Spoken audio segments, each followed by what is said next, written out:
The internet loves to hate on Teen Titans Go. Honestly, I'm with you dudes. The animation blows, the show is absolutely 0% plot driven, and most damningly, its very existence spits in the face of the original Teen Titans series that a whole generation fell madly in love with. But to be fair, if you remove TTG from TTOG's shadow, it's not the absolute worst.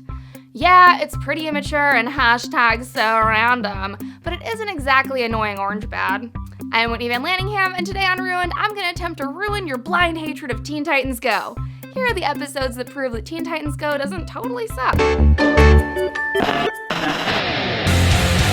Season 3, Episode 25, Pyramid Scheme. On the surface, TTG looks like a bottom-of-the-barrel mindless entertainment, and most of it is. But lo and behold, there's a Season 3 episode that teaches kids the dangers of pyramid schemes.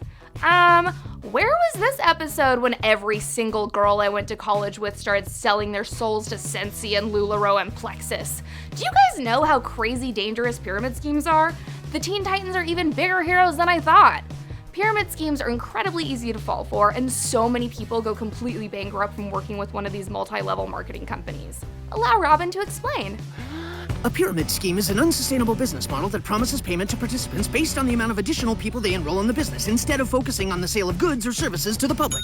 That's not even the half of it. Pyramid schemes are awful. They trick people into spending all their money buying crappy products that they're never able to sell. Take it from Robin. If you ever have to pay money to work at a job, walk away and give your resume to Starbucks. I actually love this episode. The message it spreads to thousands of kids across the world will hopefully help someone think twice before falling for that Mary Kay sales rep that comes to their door. Ding TTG's animation and structure all you want, at least its heart is in the right place. Season 3, Episode 30, Finally a Lesson. Holy wow, this episode is pretty smart too! In Finally a Lesson, Robin teaches the Teen Titans how to finance a property. Now this is the kind of useful stuff we could have learned in school. Instead of learning how to pay my bills, the only thing that I know is that the mitochondria is the powerhouse of the cell. A teenage cartoon superhero knows way more about finance than I do! Man, I wish I would have paid closer attention to this show instead of making fun of how god-awful it is. Just kidding, that was time well spent. But seriously, this episode is great! Robin teaches you how to buy rental property to turn a profit on investment. Homeboy breaks down the importance of building equity, lowballing your real estate agent, and how to finance your purchase with a down payment and a bank loan. I wish that they hadn't blah-blahed Robin's advice on improving your credit score, though. That information is not boring when you're 27 years old and drowning in debt. Season 4, Episode 41, Throne of Bones. This episode rocks. Literally. It introduces kids to the realest genre of music there is! Metal! Can somebody please take me to Metal World? This is everything I've ever dreamed of. There's fire and demons and mosh pits everywhere! It's like a Skeleton Witch concert threw up all over the DC universe! All I want is a Ronnie James Dio cameo, and this ep would be perfect. Also, is anybody else super attracted to Metal Starfire? Can Homegirl give me that Nikki Sixx realness every day of the week? I'm not too sure about Beast Boy's look though. Is he at a Ted Nugent concert while the rest of us are rocking out to Slayer? But, the episode isn't without any demerits. The fact that the episode ended with Robin saving the team from Metal World with smooth jazz made me extremely angry. So did the part where none of the Titans knew what a record player was. You almost gained a new fan, DC, but the reality is, Satan conquers Duke Ellington every time. Season 3, Episode 10, 40%, 40%, 20%. Speaking of dope music-themed episodes, 40%, 40%, 20% is epic. Cyborg gets obsessed with a song called The Night Begins to Shine, and I gotta admit, it's a pretty bitchin' 80s jam. The whole music video for this song looks like Kung Fury had a baby with Aha and a flock of seagulls. And look! The Titans look 80s hair metal AF again! Can we please just follow in Agretzko's footsteps and make every episode of TTG an animated metal comic? I'd watch this show all the time. Also, I seriously need Raven's purple skull cape.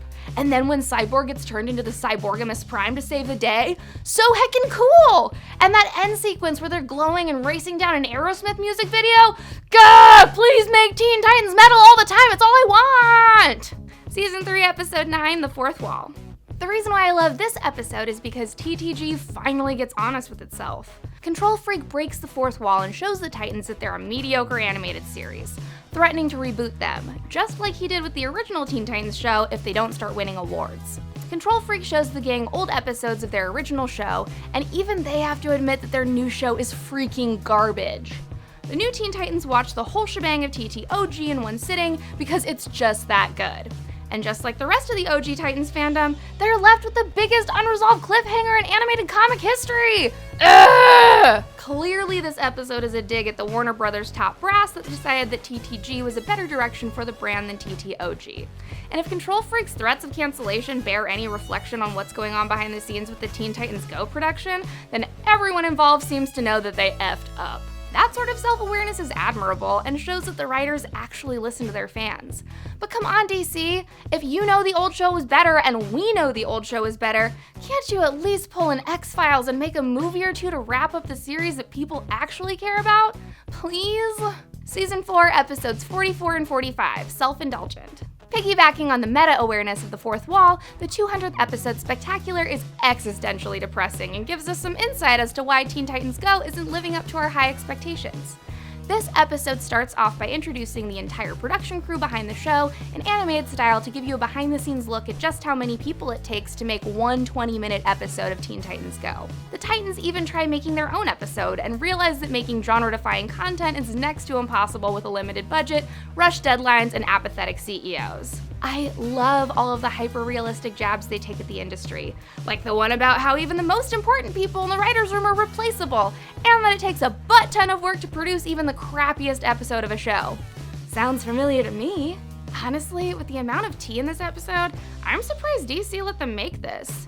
Still, despite having pretty rigid rules when it comes to their properties, it's pretty chill of DC to let the writers, animators, and voice actors do an episode about themselves and their families. Speaking of which, you get to see all the Titans voice actors interact with their characters, which is so cool! How often do voice actors get to show their faces, let alone get involved in the plot of the shows that they voice? Never. So come on, admit it! Do you still super hate Teen Titans Go? Yeah, me too.